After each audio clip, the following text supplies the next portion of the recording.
ಬಂಧುಗಳೇ, ತಮಗೆಲ್ಲ ಮಯ ಚಾನಲ್ಗೆ ಆತ್ಮೀಯ ಸ್ವಾಗತ. ಕೆಲವೊಮ್ಮೆ ಜೀವನವು ಅಂದುಕೊಂಡಂತೆ ನಡೆಯೋದೇ ಇಲ್ಲ. ಸಾಲದ ಹೊರೆ, ಮನೆಯಲ್ಲಿ ಸದಾ ಕಿರಿಕಿರಿ, ಪದೇ ಪದೇ ಕಾಡುವ ಅನಾರೋಗ್ಯ, ಕೈಗೆ ಬಂದ ಕೆಲಸಗಳು ಕೈತಪ್ಪಿ ಹೋಗುವುದು, ಇವೆಲ್ಲ ನಮ್ಮ ಕಣ್ಣಂಚಲ್ಲಿ ನೀರು ಜೋಗ ಜಲಪಾತಕ್ಕಿಂತಲೂ ವೇಗವಾಗಿ ಹರಿಯುವಂತೆ ಮಾಡಿಬಿಡುತ್ತವೆ. ಕೆಲವೊಮ್ಮೆ ಬದುಕೆ ಸಾಕಪ್ಪ ಅನ್ನಿಸಿ ಡಿಪ್ರೆಷನ್ಗೆ ದುಡಿಬಿಡುತ್ತೆ. ಇಂತಹ ಸಮಯದಲ್ಲಿ ನಾವು ಮೊದಲು ಹುಡುಕುವುದು ಮಂತ್ರ ತಂತ್ರ ಮಾಡುವವರನ್ನು.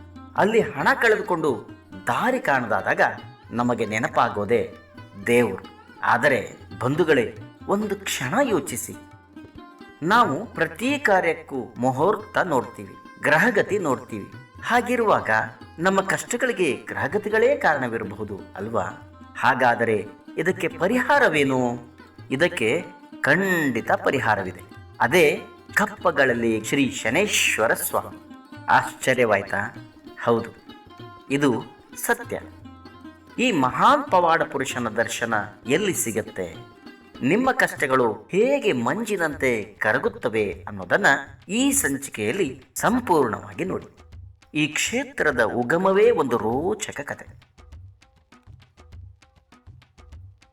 ಆ ಗ್ರಾಮ ಯಾವುದು ಗೊತ್ತಾ ಬಂಧುಗಳೇ?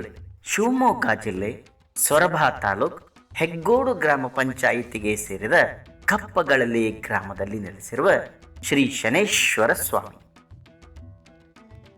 ಶ್ರೀ ಶನೇಶ್ವರ ದೇವಸ್ಥಾನದ ಹಿಂದೆ ಒಂದು ಸುಂದರ ಹಿನ್ನೆಲೆ ಇದೆ. ಈಗ್ಗೆ ಸುಮಾರು 58 ವರ್ಷಗಳ ಹಿಂದೆ ಕಪ್ಪಗಳಲ್ಲಿ ಗ್ರಾಮದ ವಾಸಿಯಾದ ಪುಟ್ಟಪ್ಪ ಬಿನ್ ಗಣಪತಪ್ಪನವರ ಮಗನಾದ ಕೆ.ಎಂ. ಗಣಪತಪ್ಪನವರು ಶಾಲಾ ಬಾಲಕನಾಗಿದ್ದಾಗ ಶನೇಶ್ವರನು ಕನಸಿನಲ್ಲಿ ಬಂದು ನೀಡಿದ ಪ್ರೇರಣೆಯಂತೆ ಭಕ್ತಿಯಿಂದ ತಮ್ಮ ಸ್ವಂತ ಮನೆಯಲ್ಲಿ ಶನಿದೇವರ ಭಾವಚಿತ್ರವನ್ನ ಮನೆಯ ಮೇಲಿಟ್ಟು ಪೂಜೆಯನ್ನ ಮಾಡುತ್ತಿದ್ದರು. ಹೀಗೆ ಪೂಜೆ ನಡೆಯುತ್ತಿರುವ ಸಮಯದಲ್ಲಿ ಅವರ ಭಕ್ತಿಗೆ ಮೆಚ್ಚಿ ಗಣಪತಪ್ಪನವರಿಗೆ ದೇವರ ಸಾಕ್ಷಾತ್ಕಾರವಾಯಿತು. ಅಂದಿನಿಂದ ಅವರ ಮನೆಯಲ್ಲಿ ಆ ದೇವರ ವಾಕ್ಯಗಳು ನಡೆಯತೊಡಗಿದವು.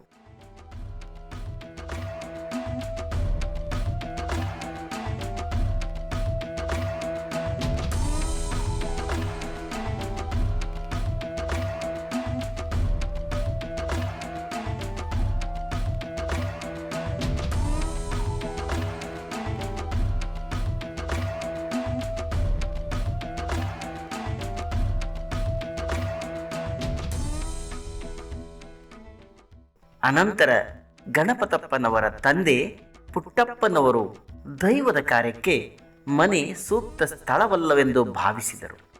ಶ್ರೀ ಶನೇಶ್ವರ ಸ್ವಾಮಿಗೆ ದೇವಸ್ಥಾನವನ್ನು ನಿರ್ಮಾಣ ಮಾಡಬೇಕೆಂದು ಅಪೇಕ್ಷೆ ಪಟ್ಟರು.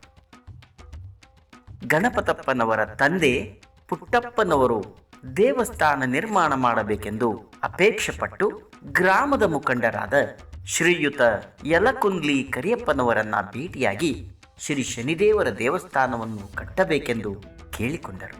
ಆಗ ಅವರು ಗ್ರಾಮಸ್ಥರ ಮುಖಾಂತರ ನಿಸ್ರಾಣಿ ಬೈರೇದೇವರ ಮಾರ್ಗದರ್ಶನದಲ್ಲಿ ಸ್ಥಳಾವಕಾಶ ಮಾಡಿಕೊಟ್ಟರು.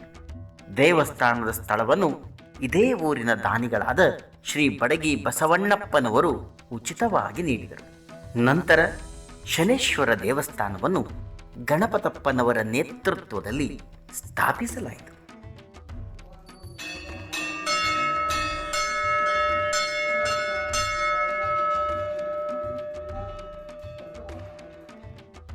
ಆ ದೇವಸ್ಥಾನದಲ್ಲಿ ಶ್ರೀ ಶನಿದೇವರ ಭಾವಚಿತ್ರವನ್ನಿಟ್ಟು ಪೂಜಿಸಲಾಗುತ್ತಿತ್ತು. ಹಾಗೆಯೇ ಪ್ರತಿ ಶನಿವಾರ ಬರುವಂತಹ ಭಕ್ತಾದಿಗಳು ಅವರ ಕಷ್ಟ ಸುಖ ಹೇಳಿಕೊಳ್ಳುತ್ತಾ ಪರಿಹಾರ ಕಂಡುಕೊಂಡರು. ವಿಷಯ ತಿಳಿದಂತಹ ಅನೇಕ ಭಕ್ತಾದಿಗಳು ಇಲ್ಲಿಗೆ ಬರಲು ಪ್ರಾರಂಭಿಸಿದರು. ಬಂದ ಭಕ್ತಾದಿಗಳ ಕಷ್ಟ ಪರಿಹಾರವಾದ ಮೇಲೆ ಅವರ ಇಷ್ಟಾರ್ಥದಂತೆ ಹರಕೆಯನ್ನ ಸಲ್ಲಿಸುತ್ತಾ ಬರುತ್ತಿದ್ದಾರೆ. ಅಲ್ಲದೆ ಇದೇ ಗ್ರಾಮದ ವಾಸಿಗಳಾದ ಕುಣಜಿ ಬಸವಣ್ಣಪ್ಪನವರು ಅವರ ಕಷ್ಟ ಸಮಯದಲ್ಲಿ ಶ್ರೀ ಸ್ವಾಮಿಯನ್ನ ಪ್ರಾರ್ಥನೆ ಮಾಡಿಕೊಂಡಂತೆಯೇ ಅವರ ಕಷ್ಟ ಪರಿಹಾರವಾದಾಗ ಶನಿದೇವರ ವಿಗ್ರಹವನ್ನು ಮಾಡಿಸಿಕೊಟ್ಟರು. ಸಮಸ್ತ ಗ್ರಾಮಸ್ಥರ ಭಾಗವಹಿಸುವಿಕೆಯೊಂದಿಗೆ ಅದೇ ವಿಗ್ರಹ ಪ್ರತಿಷ್ಠಾಪನೆಯಾಗಿದೆ. ಈ ಮಧ್ಯೆ ಕೆ.ಎಂ. ಗಣಪತಪ್ಪನವರು ಯಲಕುಂದ್ಲಿ ಕರಿ ವಿಗ್ರಹ ಪ್ರತಿಷ್ಠಾಪನೆಯಾಗಿದೆ. ಈ ಮಧ್ಯೆ ಕೆ.ಎಂ. ಗಣಪತಪ್ಪನವರು ಯಲಕುಂದ್ಲಿ ಕರಿಯಪ್ಪನವರ ಸಹಕಾರದಿಂದ ಶ್ರೀ ಶನೇಶ್ವರ ಕಥೆ ಭಜನೆ ಸಂಘವನ್ನು ರೂಪಿಸಿಕೊಂಡರು. ಸಂಘದಲ್ಲಿರುವ ಸದಸ್ಯರಾದ ಶ್ರೀ ಹುಚ್ಚರಾಯಪ್ಪನವರು, ಸದೇನ್ ತಿಮ್ಮಪ್ಪನವರು, ಸದೇನ್ ಹುಚ್ಚಪ್ಪನವರು, ಕೆ.ಎ. ಜ್ಞಾನಪ್ಪ, ನಾರಾಯಣಪ್ಪನವರು, ಕುಣಜಿ ಕರಿಯಪ್ಪನವರು, ಹೂವಪ್ಪನವರು ಹಾಗೂ ಮರೂರು ಮನೆತನದವರು, ಹೀಗೆ ಎಲ್ಲ ಕಲಾವಿದರು ಸೇರಿ ಶ್ರೀ ಶನಿದೇವರ ಕಥೆಯನ್ನ ನಡೆಸುತ್ತಾ ಬಂದರು. ಅಲ್ಲಿಂದ ಇಲ್ಲಿಯವರೆಗೆ ಅಧ್ಯಕ್ಷರೂ ಆಗಿರುವ ಶ್ರೀ ಕೆ.ಎಂ. ಗಣಪತಪ್ಪನವರು ಶನಿದೇವರ ಪೂಜೆ ಹಾಗೂ ಕಥೆಯನ್ನು ನಿರಂತರವಾಗಿ 35 ವರ್ಷಗಳಿಂದ ನಡೆಸಿಕೊಂಡು ಬರುತ್ತಿದ್ದಾರೆ. ವರ್ಷಕ್ಕೆ ಒಂದು ಬಾರಿ ಶನೇಶ್ವರ ಜಾತ್ರೆ ಮತ್ತು ಪಲ್ಲಕ್ಕಿ ಉತ್ಸವ ಮತ್ತು ಹಲವು ಕಾರ್ಯಕ್ರಮಗಳು ನಡೆಯುತ್ತಾ ಬಂದಿವೆ.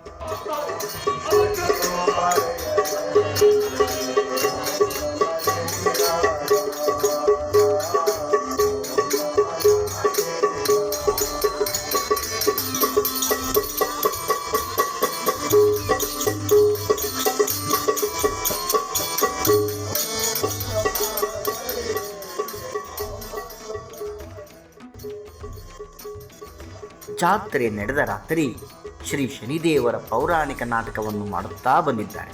ಅದರಲ್ಲಿಯೇ ಕಲಾವಿದರಾದ ಗಣಪತಪ್ಪನವರು, ಜ್ಞಾನಪ್ಪನವರು, ವೀರಭದ್ರಪ್ಪನವರು, ಬಂಗಾರಪ್ಪನವರು, ಗಣಪತಪ್ಪನವರ ಮಗನಾದ ಷಣ್ಮುಖ್, ಕೆ.ಜಿ. ಭೀಮಪ್ಪ, ಯೋಗೇಶ್, ರೇವಣಕುಮಾರರು ಭಾಗವಹಿಸಿ ಯಶಸ್ವಿಯಾಗಿ ನಡೆಸುತ್ತಾರೆ.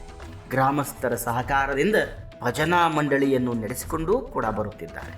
ಹಿಂದೊಮ್ಮೆ ಶ್ರೀ ತುಕ್ಕಪ್ಪನವರು ಅವರ ಕಷ್ಟಗಳನ್ನು ಪರಿಹರಿಸುವಂತೆ ಶ್ರೀ ಸ್ವಾಮಿಯಲ್ಲಿ ಪ್ರಾರ್ಥನೆ ಮಾಡಿಕೊಂಡ ಮೇಲೆ ಕಷ್ಟ ಪರಿಹಾರವಾಗಿ ಅವರು ಅಂದುಕೊಂಡಂತೆಯೇ ಸ್ವಾಮಿಯ ದೇವಸ್ಥಾನಕ್ಕೆ ಪಲ್ಲಕ್ಕಿ ಉತ್ಸವದ ಬೆಳ್ಳಿಯ ಮೂರ್ತಿಯನ್ನು ನೀಡಿದ್ದಾರೆ. ಜೊತೆಗೆ ಹಳೆಯ ದೇವಸ್ಥಾನವನ್ನು ಕೆಡವಿ ಹೊಸ ದೇವಸ್ಥಾನದ ಕಟ್ಟಡವನ್ನು ಕಟ್ಟಿಕೊಡುವಾಗ ಸಂಪೂರ್ಣ ಸಹಕಾರವನ್ನು ನೀಡಿದ್ದಾರೆ. ಪೂಜೆ, ಹೇಳಿಕೆ, ಜಾತ್ರೆ ಹಾಗೂ ಉತ್ಸವದಂತಹ ಎಲ್ಲ ಕಾರ್ಯಕ್ರಮಗಳು ಪ್ರಧಾನ ಅರ್ಚಕರಾದ ಕೆ.ಎಂ. ಗಣಪತಪ್ಪನವರ ನೇತೃತ್ವದಲ್ಲಿ ಗ್ರಾಮಸ್ಥರ ಸಹಕಾರದೊಂದಿಗೆ ನಡೆದುಕೊಂಡು ಬಂದಿವೆ. ಭಕ್ತರು ದೇವಸ್ಥಾನಕ್ಕೆ ಭೇಟಿ ನೀಡುವ ಸಮಯವು ಪ್ರತಿದಿನ ಮುಂಜಾನೆ ಮತ್ತು ಸಂಜೆ, ವಿಶೇಷವಾಗಿ ಪ್ರತಿ ಶನಿವಾರ ಬೆಳಿಗ್ಗೆಯಿಂದ ರಾತ್ರಿಯವರೆಗೆ ಶ್ರೀ ಶನೇಶ್ವರ ಸ್ವಾಮಿಯ ಪೂಜಾ ಕೈಂಕರ್ಯ ನಡೆಯುತ್ತವೆ. ಶ್ರೀ ಶನೇಶ್ವರ ಸ್ವಾಮಿಯ ಆವಾಹನೆ ಮತ್ತು ಹೇಳಿಕೆ ಪ್ರತಿ ಶನಿವಾರ ಸಮಯ ಮಧ್ಯಾಹ್ನ 12ರಿಂದ 4 ಗಂಟೆಯವರೆಗೆ ಇರುತ್ತದೆ. ಈ ಸಂದರ್ಭದಲ್ಲಿ ನೂರಾರು ಭಕ್ತರು ಬಂದು ಭೂತ, ಪ್ರೇತ, ಪಿಶಾಚ ನಿವಾರಣೆ, ಕಟ್ಟಡ ನಿರ್ಮಾಣದಲ್ಲಿಯ ತೊಂದರೆ, ಸಂತಾನ ಭಾಗ್ಯ, ಬೋರ್ವೆಲ್ ಕೊರೆಸುವುದು, ಮದುವೆ, ಮಾನಸಿಕ ಅಶಾಂತಿಯಂತಹ ಸಮಸ್ಯೆಗಳಿಗೆ ಪರಿಹಾರ ಪಡೆಯುತ್ತಿದ್ದಾರೆ. ಹೀಗೆ ಪರಿಹಾರ ಪಡೆದವರು ಹರಕೆಯಂತೆ ನವಗ್ರಹ ಶಾಂತಿ, ಶ್ರೀ ಶನೇಶ್ವರ ಕಥೆ ಹಾಡಿಸುವುದು, ಶ್ರೀ ಸತ್ಯನಾರಾಯಣ ಪೂಜೆ ನೆರವೇರಿಸುತ್ತಾರೆ. ಇಲ್ಲಿಗೆ ಬರುವ ಭಕ್ತರ ನಂಬಿಕೆ ಸುಳ್ಳಾಗಿಲ್ಲ. ಜೀವನದ ಜಂಜಾಟಗಳಿಂದ ಬೇಸತ್ತಿದ್ದರೆ ಒಮ್ಮೆ ಈ ಕ್ಷೇತ್ರಕ್ಕೆ ಭೇಟಿ ನೀಡಿ. ಆ ಶನೇಶ್ವರ ಸ್ವಾಮಿಯ ಕೃಪೆ ನಿಮ್ಮ ಮೇಲೆ ಇರಲಿ.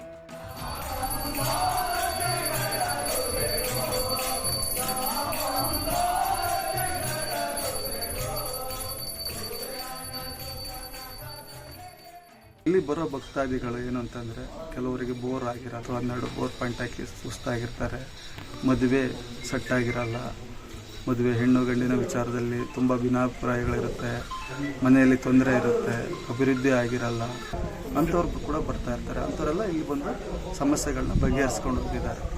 ಸೊ ಇಲ್ಲಿಗೆ ಬಂದು ಅವ್ರಿಗೆ ಪ್ರಶ್ನಾವಳಿಗಳ ಮುಖಾಂತರ ಪ್ರಶ್ನೆಗಳನ್ನ ಹಾಕಿಸ್ಬಿಟ್ಟು ಏನು ಸಮಸ್ಯೆ ಇದೆ ಅದನ್ನು ಕಂಡುಕೊಂಡು ಪರಿಹಾರವನ್ನು ಮಾಡಿಕೊಡ್ತಾ ಇದ್ದಾರೆ.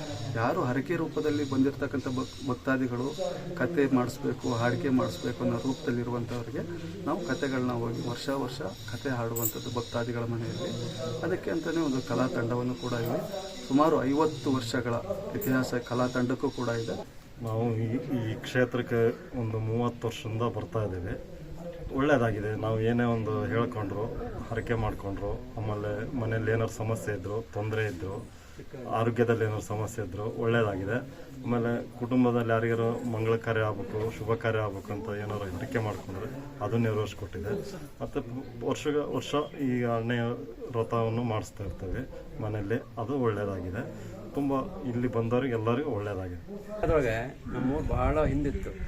ಈ ದೇವಸ್ಥಾನದಿಂದ ಒಂದು ಇದಾಗಿ ನಮ್ಮೂರು ಅಭಿವೃದ್ಧಿನೂ ಆಗೈತಿ, ಊರ ಜನನಿಗೂ ಒಳ್ಳೇದಾಗೈತಿ, ಊರ ಜನನೂ ಒಳ್ಳೆ ಸಂತೋಷದಿಂದ ಇದ್ದಾರೆ. ಯಾವ ಕಾಯಿಲೆ ಕಷಾಯ ಬಂದು ನಮ್ಮ ಊರಿಗೆ ಏನೊಂದಾಗಿಲ್ಲ, ಒಳ್ಳೇದಾಗೈತಿ ಅಜ್ಜನಿಂದ.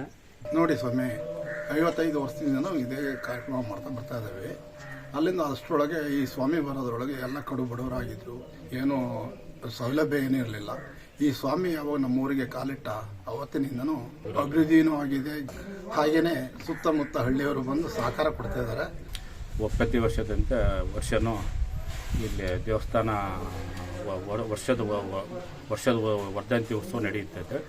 ಅದಕ್ಕೆ ಭಕ್ತಾದಿಗಳು ತನು ಮನ ಧನ ಸಹಕಾರದಿಂದ ನೆರವೇರಿಸಿ ಅವತ್ತಿನ ರಾತ್ರಿ ರಾಜವಿಕ್ರಮ ಶನಿ ಪ್ರಭಾವ ನಾಟಕವನ್ನು ಊರಿನ ಗ್ರಾಮಸ್ಥರು ನಡೆಸಿಕೊಡುತ್ತಾರೆ.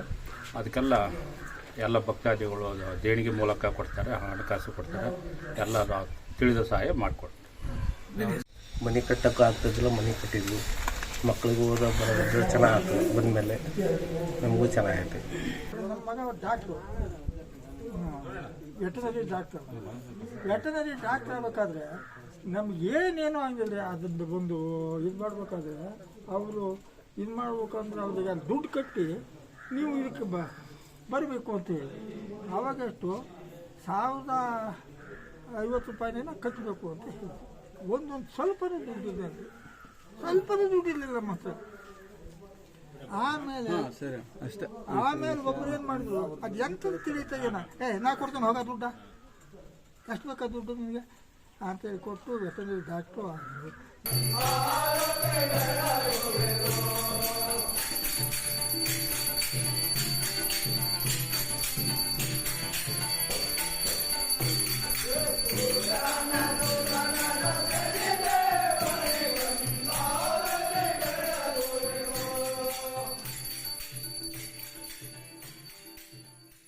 ಈ ಮಾಹಿತಿ ನಿಮಗೆ ಇಷ್ಟವಾಗಿದ್ದರೆ ಕೂಡಲೇ ವಿಡಿಯೋ ಲೈಕ್ ಮಾಡಿ, ಶೇರ್ ಮಾಡಿ. ಇಂತಹ ಮತ್ತಷ್ಟು ದೈವಿಕ ಮಾಹಿತಿಗಾಗಿ ನಮ್ಮ ಚಾನಲ್ ಸಬ್ಸ್ಕ್ರೈಬ್ ಮಾಡೋದನ್ನು ದಯವಿಟ್ಟು ಮರೆಯಬೇಡಿ. ಧನ್ಯವಾದಗಳು.